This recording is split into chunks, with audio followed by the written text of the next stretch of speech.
제 설교가 항상 약간 무겁죠. 무거운 편인데 오늘도 사실 조심스러운 마음으로 말씀을 준비를 했습니다. 그렇지만 마음을 여시고 또 잘 들어주시기를 바랍니다. 영화 로마서 8장 37절이라는 그런 영화가 있습니다. 우리 기독교의 모습을 약간 조금 다룬, 시사적으로 다룬 그런 영화였는데요. 영화 마지막에 나오는 그런 내용입니다.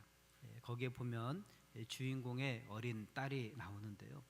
이 딸이 고양이를 선물로 받아서 키우게 됩니다. 그런데 그만 이 고양이가 죽게 되고 말죠. 왜 죽었는가 이유를 봤더니 고양이에게 과자를 많이 주었기 때문이라는 거예요. 그러면서 이 딸이 울면서 하는 고백입니다. 고양이를 사랑해서 준 것뿐인데, 내가 사랑했는데 그만 그 사랑이 고양이를 죽이고 말았다는 것입니다. 이 아이가 고양이를 사랑한 것이 거짓일까요? 진짜일까요? 진짜로 사랑했습니다. 다만 고양이를 어떻게 사랑하는지를 몰랐기 때문에 자기가 과자를 좋아하니까 고양이도 과자를 좋아할 거라고 생각하고 자기가 먹는 과자를 아껴서 그 고양이에게 많이 준 것이죠. 그런데 고양이에게 줘서는 안 될, 고양이가 먹어서는 안 되는 그런 것을 자꾸 먹다 보니까 고양이가 죽었습니다. 고양이에 대한 지식이 없어서 그만 죽게 만들고 만 것입니다. 사랑은 사랑하는 마음도 중요하지만 방법도 중요하다라고 하는 것입니다. 제가 어떤 알코올 중독자 한 분을 신방한 적이 있습니다. 그분 안에는 믿음을 갖고 잘 살아보고 싶어하는 마음이 분명히 있었습니다. 그런데 그것이 쉽게 잘 되지 않는 그런 어려움을 겪고 계셨습니다. 그분에게 있어서 가장 큰 걸림돌은 바로 알코올 문제였습니다. 그런데 이 알코올 중독을 앓고 계시는 분들의 특징 중 하나는 그 사람 주변에는 술을 권하는 분들이 많다는 것입니다. 그래서 여간 독한 마음을 품지 않고서는 알코올 중독에서 벗어나기가 쉽지 않습니다. 술을 권하고 같이 마셔주는 주변의 분들과 완전히 독립되어져서 따로 떨어져 있지 않으면 스스로 끊기가 쉽지 않은 것이죠. 그런데 이분 역시 주변에 그렇게 술을 같이 마셔주고 권하는 분들이 계셔서 몇 번이고 벗어나려고 시도는 해보지만 잘 안 되는 그런 경우였습니다. 한 번은 이분이 수술을 하셨는데 수술을 하고 나면 적어도 몸이 회복되기 전까지는 술을 입에 대서는 안 되잖아요. 그런데 이분이 몸의 보조 장치들을 여전히 몸에 차시고도 술을 드셨다는 거예요. 그래서 아니 그렇게 술을 드시면 어떻게 하냐고, 도대체 왜 술을 드셨냐고 물어보니까 자기와 함께 늘 술을 마시던 분들이 있는데 그분이 권해서 술을 드시게 됐다는 것입니다. 그런데 더 충격적인 것은 그 술을 같이 마신 분이 가족이라는 것입니다. 제가 그래서 이것저것 말씀을 나누다가 그만 이런 말을 해버리고 말았습니다. 제가 좀 돌려서 말하지 못하고 직설적인 면이 있잖아요. 그래서 이렇게 말했어요. 그 술을 권하시고 같이 마신 분들은 당신을 사랑하기는 하십니까? 특히 함께 술을 마신 그 가족은 당신을 정말 사랑할까요? 그랬더니 사랑한다고 아주 확신 있게 말씀하시는 거예요. 그래서 제가 또 그랬죠. 이분이 이제 무슨 말을 하려는데 의도를 잘 모르시는 것 같아요. 그래서 사랑한다고 그렇게 이야기를 하신 거죠. 그래서 제가 또 그랬습니다. 어떻게 가족을 사랑하는 사람이 수술한 지 몇 시간 안 되고 아직도 회복 중에 있는 환자한테 술을 권하고 같이 마실 수가 있냐고. 그 가족은 당신을 사랑하는 것이 아니라 술을 더 사랑하고 또 술을 마시는 그 분위기를 더 사랑하는 거라고 제가 그렇게 말을 했습니다. 정확하진 않지만 제가 그런 뉘앙스로 분명하게 말씀을 드렸습니다. 그런데 이분이 그 말로 인해서 마음에 상처를 받은 거예요. 그래서 한동안 힘들어 하시다가 오해를 풀게 되는 계기가 있었고 조금씩 이제 회복된 적이 있습니다. 물론 제가 너무 직설적으로 표현한 어리석음도 있지만 저는 그분에게 충격적인 요법이 필요하다고 생각을 했습니다. 그리고 정말 그 영혼을 사랑하는 마음으로 한 번 정도는 명확하게 말씀을 드리는 것이 필요하겠다고 여겨져서 그렇게 말씀을 드렸던 것입니다. 그리고 지금도 그 말에 대해서는 여전히 제 안에는 맞는 말이라고 하는 생각이 들고 있습니다. 왜냐하면 제가 그런 상황을 겪어보지 않았으면 제가 나쁜 놈인데요. 저 역시 알코올 중독자이셨던 아버지 밑에서 제가 돈을 계산할 수 있는 나이 때부터 아버지께서 돌아가시기 바로 전까지 하루에 5번씩 술 심부름을 하고 살아왔었거든요. 제가 직접 15년 가까이 겪으면서 살아왔던 삶이 있었기에 이 알코올 중독자들의 특징을 잘 알고 있습니다. 제가 그래서 그렇게 말씀드릴 수 있었던 것이죠. 알코올 중독자들은요, 가족보다는 자신을 더 사랑합니다. 술을 마시면서 느끼는 그 기분의 상태를 더 사랑합니다. 그러니까 6살짜리의 감정이나 상황은 아랑곳하지 않은 채, 또 사춘기 소년의 감정이나 상황은 아랑곳하지 않은 채 더운 여름이나 눈보라가 치는 추운 겨울이나 1년 365일 자신을 위해서 술 심부름을 시키셨겠죠. 여러분, 알코올 중독자들에게 한번 물어보세요. 가족들을 사랑하느냐고요. 그럼 대답은 뻔합니다. 당연히 사랑한다는 것입니다. 죄송하지만 저희 아버지도 저를 얼마나 사랑하셨는지 모릅니다. 제가 막내라서 저한테 많은 것을 잘 해주셨습니다. 또 얼마나 사랑한다고 말씀을 많이 입으로 해주셨는지도 모릅니다. 하지만 그것이 정말 저를 사랑하는 것이고 가족을 사랑하는 것일까요? 제가 알코올 중독자를 예를 들어서 말씀드렸지만 이런 비슷한 상황은 우리 주변에 너무나도 흔합니다. 예를 들어 보겠습니다. 도박에 빠지신 분들을 한번 보세요. 그분들이 가족을 사랑하지 않을까요? 아니요, 분명히 물어보면 사랑한다고 말할 것입니다. 그런데 가족을 사랑하는 그 사람이 가족들이 도박 때문에 힘들고 어려운 처지에 있음을 알면서도 그것을 끊어내지 못합니다. 게임에 중독된 사람들에게 물어보십시오. 가족들을 사랑하느냐고요. 그러면 당연한 듯이 말합니다. 아, 그럼요, 사랑하지요. 하지만 게임에 빠져서 아기가 밥을 달라고 해도 챙겨주지 못하고 굶어 죽게 만든 사례도 얼마 전에 뉴스에 나오지 않았습니까? 부부 생활에서 의도하는 사람에게 물어보세요. 가족을 사랑하느냐고. 그럼 분명히 대답을 할 것입니다. 그럼요, 우리 가족을 제가 끔찍이도 사랑합니다. 하지만 그렇게 남편을 또 아내를 또 가족을 사랑한다고 말은 하면서도 의도 생활을 청산하지 못하는 것입니다. 담배를 끊지 못하는 사람들에게도 한번 물어보시기 바랍니다. 가족들을 사랑하느냐고요. 그럼 역시 분명히 대답을 할 것입니다. 네, 사랑합니다. 하지만 담배를 여전히 끊지 못합니다. 여러분, 그게 사랑일까요? 물론 사랑하는 마음이 어느 정도는 있겠지요. 그런데 그건 사랑이라고 하기가 참 어렵습니다. 오히려 그것은 지독한 자기 사랑에 불과한 것입니다. 자기만을 사랑하는 지극히 이기적인 모습이라고 하는 것이죠. 제가 예로 든 그분들이 정말 가족을 사랑하지 않을까요? 아니요, 사람인 이상 자기 가족들을 사랑하는 것은 분명히 맞는 것입니다. 자신들의 말처럼 가족을 사랑하는 것이죠. 다만 무엇이 문제입니까? 사랑한다는 감정, 그 감성적인 느낌이 진짜 사랑이라고 착각하고 있다는 것이 문제입니다. 난 지금 누구누구를 사랑하고 있어. 그 감정을 느끼는 것으로 만족하고 그것으로 자기가 가족을 사랑하고 있다고 스스로 위로하면서 살아가는 것입니다. 전부 다 사랑을 감성적인 부분으로만 이해하는 데서 멈추고 만 것입니다.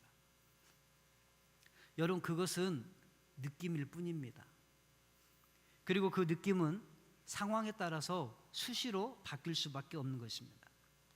그래서 사랑은 감성적인 것에서 머무르면 안 됩니다. 그 사랑의 감정은 분명 사실일 테지만 그 감정을 느끼는 것에 멈추면 안 되는 것입니다. 오히려 사랑은 감성의 느낌을 넘어서 분명한 태도와 또 행동의 변화가 있어야 사랑인 것입니다. 진짜 사랑은 반드시 행동으로 나타나야 진짜 사랑이라고 하는 것이죠. 그래서 주님은 우리에게 사랑의 감성을, 사랑의 느낌을 물어보시고 요구하시는 것이 아닙니다. 사랑의 행동을 요구하시는 것입니다. 오늘 본문에 보면 예수님과 베드로의 대화가 나옵니다. 대화라기보다는 질문과 대답이죠. 예수님께서는 베드로에게 요한의 아들 시몬아, 네가 나를 사랑하느냐고 3번 물으십니다. 그때마다 베드로는 네 예수님, 제가 예수님을 사랑합니다 하고 대답을 했습니다. 저는 베드로가 예수님을 사랑한다고 한 그 고백이 거짓이 아님을 믿습니다. 아마 베드로도 스스로가 그러한 사람이라고 생각하고 있었을 것입니다. 그런데 그 말에 대해서 예수님의 반응과 예수님의 명령은 무엇입니까? 주님이 당신을 사랑한다는 그 베드로의 대답에 행동을 요구하고 계십니다. 예수님께서 원하신 것은 내 양을 먹이라, 내 양을 치라, 내 양을 먹이라 라고 하는 행동을 요구하신 것입니다. 예수님께서는 베드로에게 감성적인 그런 사랑의 느낌의 대답을 원하시는 게 아님을 알 수가 있습니다. 태도와 행동이 중요하다는 것입니다. 예수님께서 베드로에게 같은 질문을 3번이나 물으신 것도 그의 태도가 변함이 없는지를 보시기 원하시는 것입니다. 그의 태도가 일정한지, 그래야만 그에게 어떤 행동을 요구하실 수가 있으셨던 것입니다.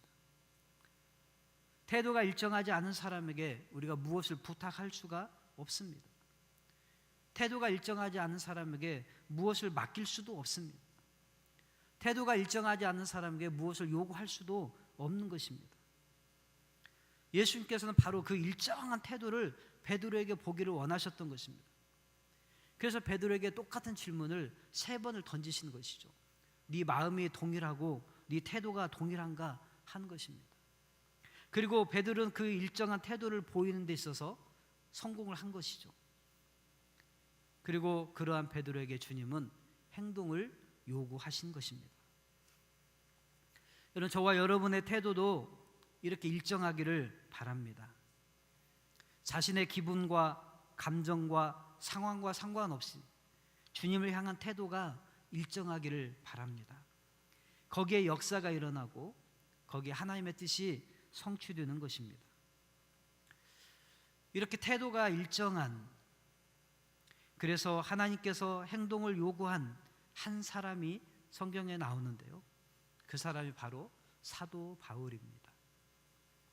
사도 바울은요, 태도가 일정한 사람이었습니다.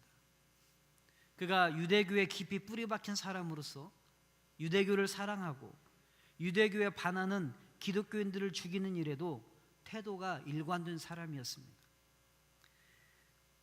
어느 정도 일관된 사람이냐면 다메섹에까지 나아가서 사람들을 잡아들이려고 했던 사람입니다. 그는 상황이나 감정에 흔들리지 않았습니다. 그의 일생의 목적은 유대교였습니다. 그러한 바울이었기에 하나님께서는 그를 들어 쓰시기를 원했습니다. 하나님께서 보시기에 사도 바울의 일정하고 일관성 있는 태도는 좋은데 다만 문제가 있다면 방향이 잘못됐다는 것이었죠. 그래서 그러한 그의 방향과 삶의 목적이 다른 것으로는 바뀌지 않을 것이라 아시고 직접 그에게 나타나셔서 그를 변화시키신 것입니다. 그에게 올바른 방향을 가르쳐 주신 것입니다. 그리고 그렇게 일정하게 달려가는 사도 바울에게 한 행동을 요구하시는데 그것은 다른 것이 아니라 이방에게 복음을 전하라는 것입니다. 그리고 변화된, 즉 방향이 이제 하나님께로 바뀐 바울은 역시 그 동일한 태도로 하나님 나라와 복음 전파를 위해서 일관된 태도로 살아가게 됨을 볼 수가 있습니다. 그의 그러한 단면을 잘 보여주는 사례가 사도행전 20장에 나옵니다. 거기에 보면 사도 바울이 에베소 지역을 떠나서 예루살렘을 향해 올라가려고 하는 장면이 나오는데요. 이때 에베소 장로들을 초청해서 마지막 고별 설교를 합니다. 사도행전 20장 22절에서 24절인데요. 같이 한 목소리로 읽겠습니다. 보라, 이제 나는 성령에 매여 예루살렘으로 가는데 거기서 무슨 일을 당할는지 알지 못하노라. 오직 성령이 각 성에서 내게 증언하여 결박과 환난이 나를 기다린다 하시나 내가 달려갈 길과 주 예수께 받은 사명 곧 하나님의 은혜의 복음을 증언한 일을 마치려 하면은 나의 생명조차 조금도 귀한 것으로 여기지 아니하노라. 사도 바울이 지금 뭐라고 말을 합니까?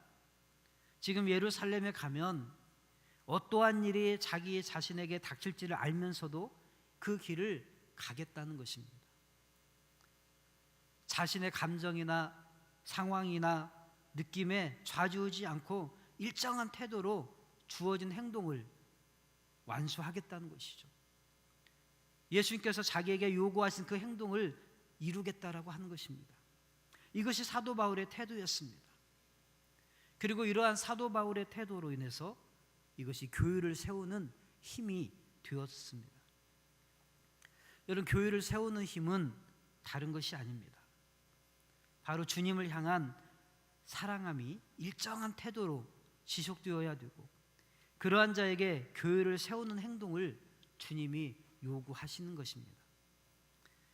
그것은 하나의 우리 개체 교회로서의 우리 안산광림교회 이렇게 교회도 해당되지만 보편적이고도 또 유기적인 교회에도 해당되는 것입니다. 제가 2년 동안 이단 상담사 교육을 받았는데요. 어제 이제 드디어 수료를 했습니다. 근데 그 수료 예배를 드리면서 그 이단 상담 사역을 하시는 우리 진용식 목사님의 간증을 처음 들었습니다. 이분이 전에 사고로 기억 상실증에 걸렸던 적이 있었습니다. 왜 자신이 병원에 있는지도 모르고 그냥 치료를 받게 되었습니다. 병원에서 치료를 받는 중에 처음 눈을 떠보니까 어떤 여자가 자신을 안타까운 눈빛으로 바라보고 정성스럽게 간호를 하더랍니다. 그래서 누구세요? 하고 이렇게 물어봤습니다. 가족들이 얼마나 황당했겠어요. 나중에 알고 보니까 그 여자가 자신의 아내였지만 전혀 기억이 나지를 않은 것입니다. 심지어는 자기가 결혼을 했었다는 사실조차도 기억이 없더래요. 그래서 제가 결혼을 했었어요? 하고 그렇게 물어보니까 옆에서 듣고 있던 아버지께서 야 이놈아 아들도 있다 그러시더랍니다. 그러고부터는 나중에 사람들이 찾아오면 마치 알고 있는 사람처럼 반갑게 맞이하고 얘기도 들어주고 어느 정도 눈치껏 대화를 했습니다. 그리고 사람들이 돌아가고 나면 누구냐고 물어봤다는 거예요. 심지어는 자기가 누구인지 무엇을 하던 사람이었는지도 기억이 나지를 않더랍니다. 그래서 또 물어봤대요. 내가 이렇게 병원에 있기 전에 나는 뭐 하던 사람이었었나요? 그러니까 너는 목사였다라고 이렇게 이제 들은 것입니다. 그래서 목사면 그럼 성경을 보는 사람 아닌가? 근데 성경에 대해서 하나도 기억이 안 나는 거예요.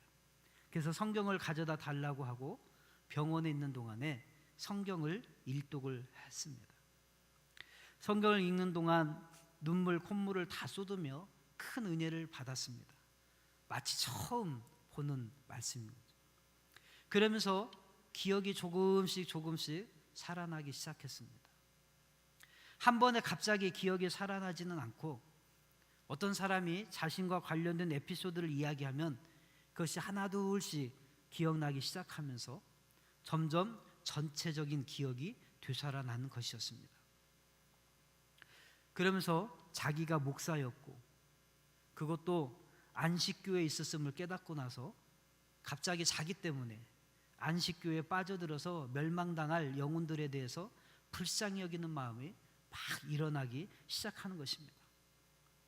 그리고 그 사람들을 어떻게 하면 건져낼 수 있을까 생각하다가 이 안식교의 교리가 잘못된 것에 대해서 반박하고자 하는 마음이 생기고, 그래서 병원에 입원해 있는 동안에 안식교에 오르라고 하는 책을 써낸 것입니다.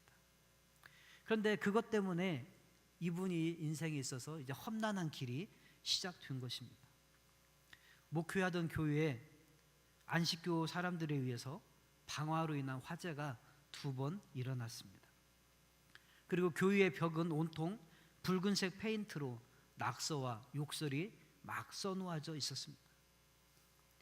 그래서 교회 주변의 주민들이 계속 피해를 입으니까 더 이상 머물 수가 없어서 교회를 접고 안산으로 올라오게 되었습니다. 지금도 이단들과의 법적 소송으로 인해서 한 해에 수천만 원에서 수억 원에 이르는 재정이 쓰여질 정도로 어려움을 겪고 있다고 합니다. 그런데 크고 작은 소송을 하다 보면 재판에서 이길 때도 있고 질 때도 있지요. 그런데 재판에서 지면 사람들이 막 화를 내고 떠나간답니다. 하나님이 계신데 왜 재판에서 지냐는 것이죠. 하지만 결국에 모든 것이 대법원까지 올라가고 나서는 대법원에서는 항상 최종적으로 승리를 한 것입니다. 이분이 재판뿐만 아니라 생명의 위협도 많이 느낍니다. 예전에 현대종교의 탕명환 소장님이 그 추종자들에 의해서 살해되었듯이 자신도 그렇게 살해될 수 있음을 항상 생각을 하고 조심하고 있다는 것이죠. 그런데 이분이 그렇게 힘든 길을 왜 가느냐 하는 것입니다. 얼마든지 편하게 목회할 수 있는데 말이죠. 그분이 마지막에 이렇게 말씀하셨습니다. 그것이 자신에게 주신 사명이라고. 이단에 빠져서 멸망의 길로 가는 영혼들이 불쌍해서 그들을 사랑하는 마음으로 지금까지 이 일을 포기하지 않고 하고 있다고요. 지금도 많은 어려움이 있지만 그래도 포기하지 않고 이 길을 가고 있고 또 앞으로도 갈 것이라고 그렇게 말씀하시더라고요. 영혼에 대한 사랑과 하나님께서 주신 사명 때문에 결코 포기할 수 없다는 것입니다. 그리고 그렇게 가다 보니까 하나님께서 능히 감당할 힘을 주시더라는 것이죠. 바로 그러한 일관된 태도와 행동으로 인해서 지금 한국 교회는 그나마 이단으로부터 어느 정도 안전하게 보호받고 있다고 믿습니다. 그분의 삶이 바로 한국 교회를 세우는 힘이 되고 있는 것입니다. 제가 말씀드리려고 하는 요지는 다른 것이 아닙니다. 주님을 사랑하고 그 태도가 일관된 사람, 그 사람에게 주님께서 어떤 행동을 요구하시고 그러할 때 그것을 힘을 삼아서 교회가 건강하게 세워지더라고 하는 것이죠. 저와 여러분도 이렇게 일관된 태도로 주님을 사랑함으로 주님께서 요구하시는 교회를 세우는 행동에 함께 동참하시게 되기를 축원합니다. 그런데 오늘 본문에 네가 나를 사랑하느냐라는 이 질문에서 저는 한 가지 위로를 얻습니다. 왜냐하면 예수님께서 네가 교회를 사랑하느냐고 묻지 않으셨기 때문입니다. 만약 그렇게 물으셨다면 베드로는 어땠을까요? 아니 저는 어땠을까요? 아마 장담하지 못했을 것입니다. 교회는 흠과 티가 있을 수 있기 때문입니다. 교회는 완벽하지 않습니다. 분명 문제가 많을 수 있습니다. 고린도 교회도 문제가 많았고요. 요한계시록에 나오는 7교회 중에 6교회가 문제점을 갖고 있지 않았습니까? 그러므로 교회는 결코 사랑스럽지 않을 수 있음을 명심해야 됩니다. 그래서 주님이 교회를 사랑하느냐고 묻지 않으셨다는 거예요. 또 이 질문에서 네가 누구누구를 사랑하느냐고도 묻지 않아서 저는 위로를 얻습니다.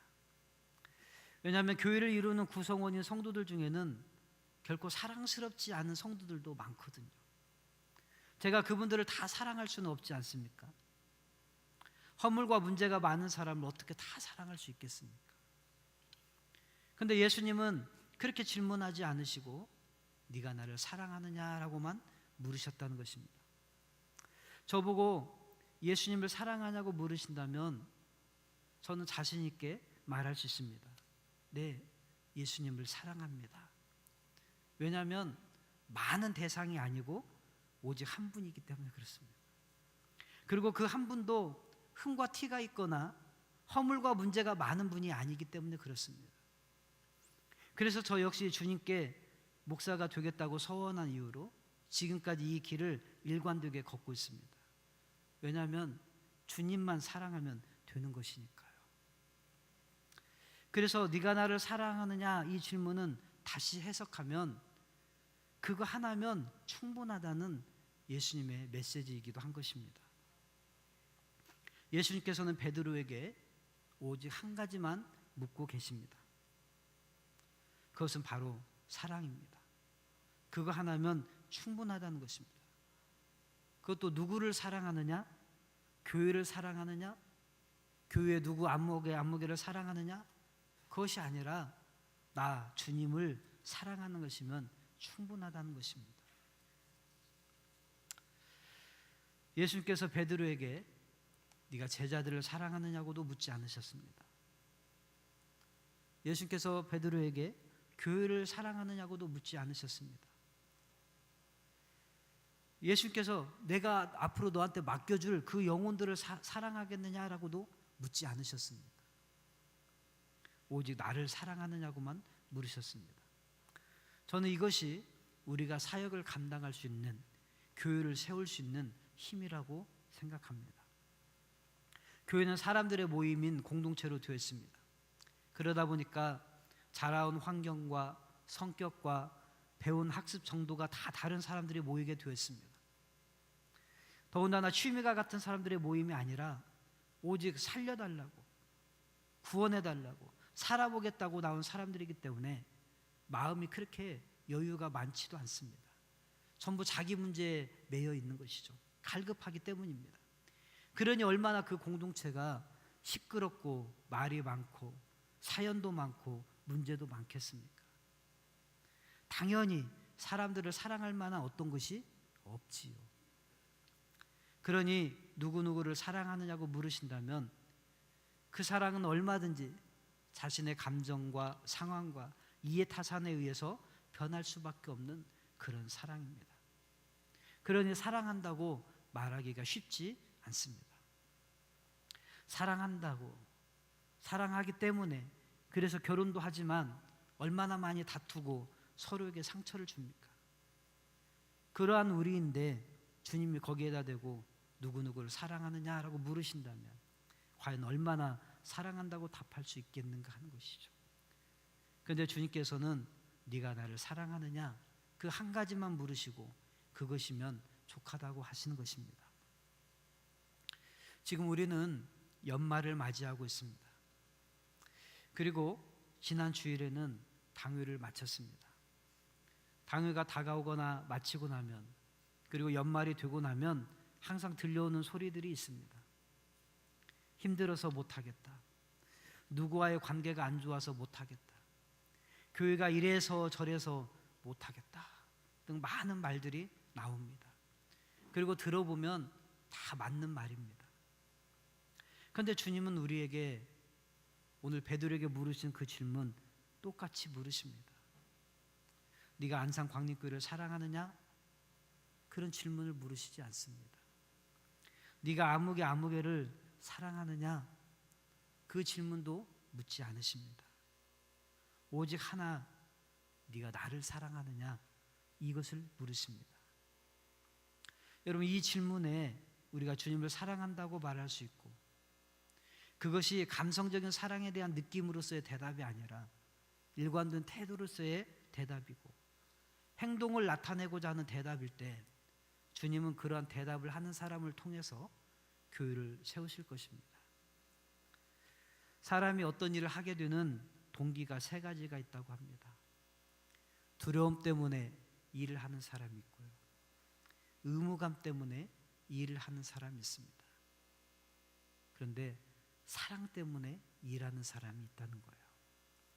여러분, 어떤 사람이 가장 일에 능률이 있고, 어떤 사람이 행복을 느끼고 보람을 느끼고, 어떤 사람이 많은 사람들에게 영향력 있는 그 일꾼이 될까 하는 것이죠. 여러분, 두려움 때문에 하나님이 이걸 안 하면 벌 주실 것 같아서 이 일을 하실 겁니까?